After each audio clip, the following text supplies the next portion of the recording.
णमो णमो सिद्ध साहुरम।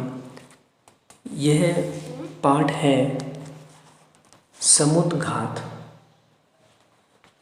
समुद्घात किसे कहते हैं? तो वेदना आदि के निमित्त से मूल शरीर को नहीं छोड़ते हुए जो जीव के कुछ आत्म प्रदेश शरीर से बाहर निकलते हैं उसे समुद्घात कहते हैं।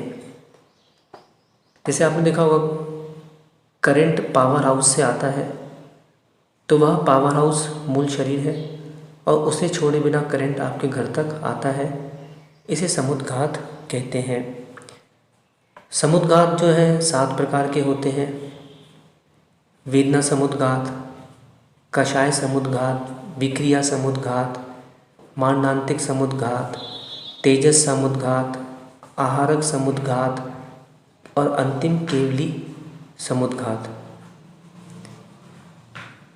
परिभाषा समझे ना समुद्घात की, कि मूल शरीर को नहीं छोड़ते हुए जो जीव के कुछ आत्म प्रदेश शरीर से बाहर निकलते हैं उसे समुद्घात कहते हैं। जो सर्वप्रथम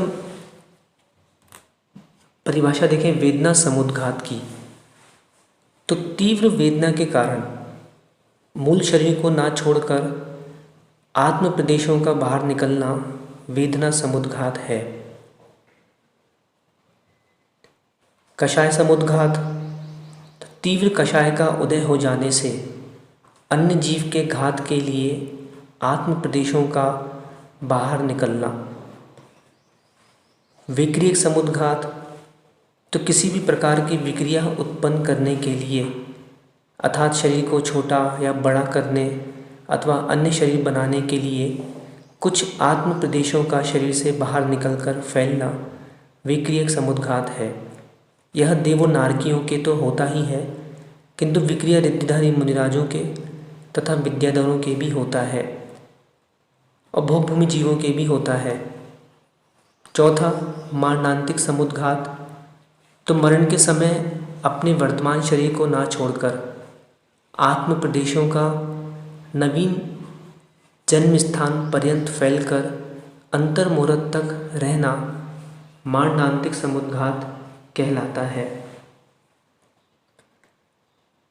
जैसे देखें जो सर्विस करने वालों का ट्रांसफ़र हो गया है तो जहाँ जाना है वहाँ पहले जाकर मकान ऑफिस आदि देखकर वापस आ जाते हैं और फिर परिवार सहित सामान लेकर चले जाते हैं।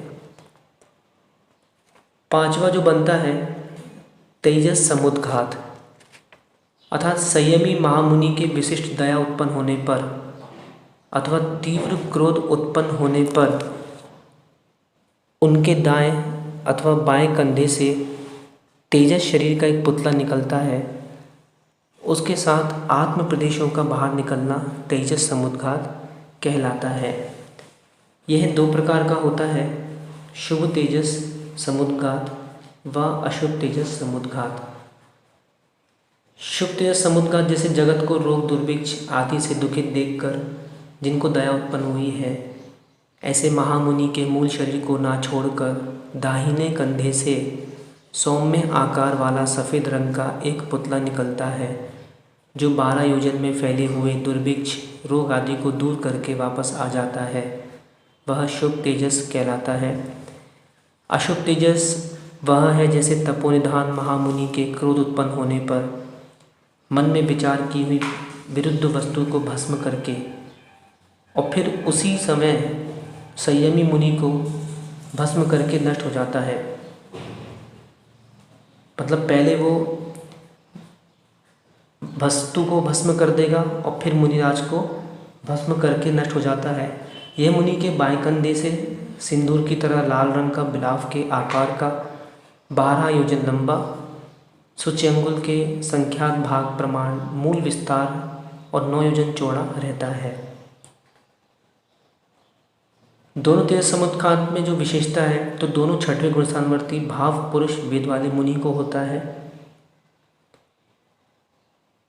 अंतिम जो समुद्घात आता है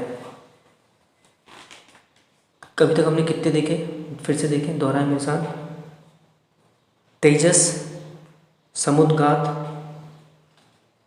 प्रारंभ से चालू करें।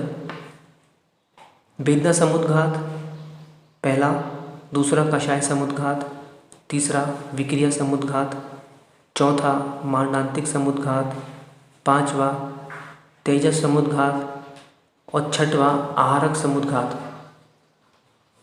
जो छठवां आहारक समुद्घात है उसके बारे में हम समझते हैं। आहारक रिद्धि वाले मुनि को जब तत्व संबंधी तीव्र जिज्ञासा होती है तब उस जिज्ञासा के समाधान के लिए उनके मस्तक से एक हाथ का सफ़ेद रंग का पुतला निकलता है, जो केवली शुद्ध केवली के पाद मूल में जाकर तथा विनय से पूछकर अपनी जिज्ञासा शांत कर मूल शरीर में वापस प्रवेश कर जाता है। यह तीर्थ वंदना के लिए भी जाता है और यह समुद्घात भाव पुरुष वेद वाले प्रमत्त संयत नामक छठवें गुणस्थानवर्ती मुनि के लिए होता है। अंतिम जो समुद्घात है केवली समुद्घात, तो जब केवली भगवान की आयु अंतर्मुहूर्त शेष रहती है एवं शेष 3 अघातीय कर्मों की स्थिति अधिक हो तो आयु कर्म के बराबर स्थिति करने के लिए आत्म प्रदेशों का दंड, कपाट, प्रतर और लोक पूरण के माध्यम से बाहर निकलना होता है। उसे केवली समुद्घात कहते हैं। जैसे देखें, गीली धोती, उसको फैला देने से क्या होता है, वो जल्दी सूख जाती है एवं बिना फैलाए जल्दी नहीं सूखती। वैसे ही आत्म प्रदेश फैलाने से कर्म कम स्थिति वाला हो जाता है और बिना फैलाए उनकी स्थिति घटती नहीं है। जो 4 प्रकार बताया, दंड समुद्घात यानी संयोग केवली यदि आसीन हो तो शरीर से तिगुने विस्तार फैलते हैं। खड़गासन में स्थित हो तो शरीर विस्तार चौड़े आत्म प्रदेश निकलते हैं एवं ऊपर से नीचे तक वात वलयों के प्रमाण से कम 14 राजू लंबे फैल जाते हैं। कपाट, उसके बाद होता है कपाट समुद्घात। तो कपाट का अर्थ होता है दरवाज़ा। जैसे दरवाज़ा आजू बाजू खुलता है वैसे ही इनमें आत्म प्रदेश आजू बाजू में फैलते हैं। यदि केवली भगवान पूर्व अभिमुख हों तो ऊपर मध्य में नीचे सर्वत्र वात वलय को छोड़कर 7-7 राजू प्रमाण आत्म प्रदेश फैलते हैं। पुनः सुने, यदि केवली भगवान पूर्व अभिमुख हों तो ऊपर मध्य में नीचे सर्वत्र वात वलय को छोड़कर 7-7 राजू प्रमाण आत्म प्रदेश फैलते हैं।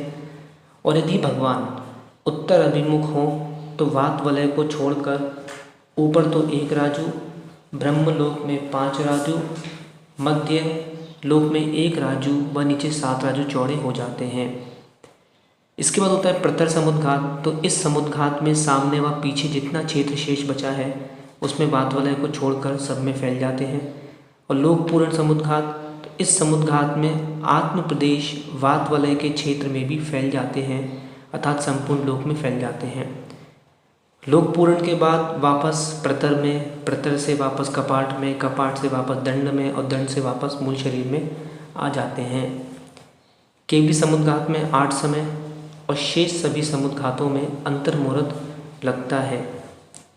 अब केवली समुद्घात के 8 समय कैसे, तो दंड में 1 समय, कपाट में 1 समय, प्रतर में 1 समय, लोक पूर्ण में 1 समय। इसके बाद वापस होते समय प्रतर में 1 समय, कपाट में 1 समय, दंड में 1 समय और मूल शरीर में प्रवेश करते समय 1 समय बराबर 8 समय ऐसा हो जाता है। इस प्रकार से 4 गतियां हैं। तो कौन सी गति के कौन कौन से समुद्घात होते हैं, तो देखें, नरक गति में वेदना, कषाय, विक्रिया, मारणांतिक। तिरंच गति में वेदना, कषाय, विक्रिया, मारणांतिक। मनुष्य गति में सभी, और विक्रिया जो है वो लब्धि निमित्तक होता है क्षौक्षम के निमित्त से। और देव गति में वेदना, कषाय, विक्रिया और मारणांतिक समुद्घात होते हैं। इस प्रकार से हमने संक्षिप्त समुद्घात का पाठ पढ़ा। आदि जनिंदम जयतु।